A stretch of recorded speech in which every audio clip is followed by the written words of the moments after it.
বিশ্বের অন্যতম বিলাসবহুল গাড়ি জার্মানির অডি ব্র্যান্ড।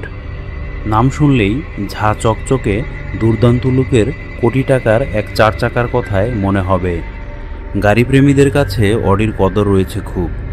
এই গাড়ির মালিকের আভিজাত্য, পছন্দ ও রুচির বহিঃপ্রকাশ করে। ইউরোপ আমেরিকায় এই অডি গাড়ি বিলাসিতার প্রতীক হিসেবে দেখা যায়। বাংলাদেশের খুব কম মানুষের কাছেই এই গাড়ি রয়েছে। 2023 সালের একটি প্রতিবেদন বলছে, গত 5 বছরে অডি গাড়ি আমদানি হয়েছে মাত্র 297টি। 2022 সালে অডি গাড়ি আনা হয়েছে মাত্র 69টি। বিলাসবহুল এইসব গাড়ির বর্তমান মূল্য 2 কোটি টাকার উপরে। জানেন কি অডি গাড়ির লোগোতে 4টি রিং কেন থাকে?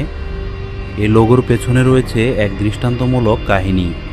শুধু তাই নয়, এই লোগো অটোমোবাইল দুনিয়ার একতার প্রতীক হিসেবে চিহ্নিত করা হয়।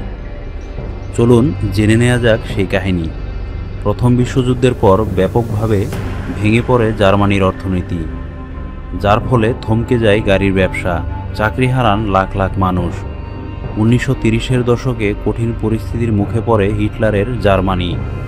দেশের এমন দুর্দিনে প্রতিযোগিতা ছেড়ে একত্রিত হওয়ার সিদ্ধান্ত নেয় দেশের তৎকালীন 4টি বিখ্যাত গাড়ি সংস্থা।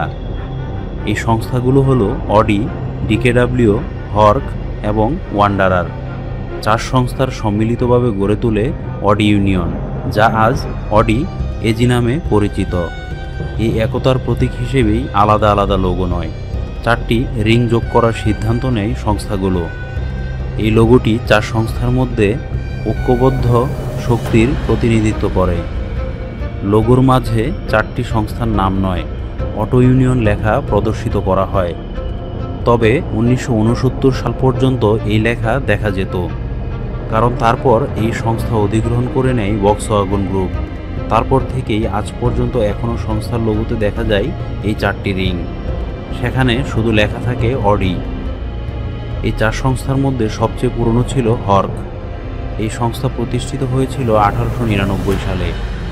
1901 সালে অডি, 1911 সালে স্থাপিত হয় ওয়ান্ডারার এবং ডিকেডাব্লিউ।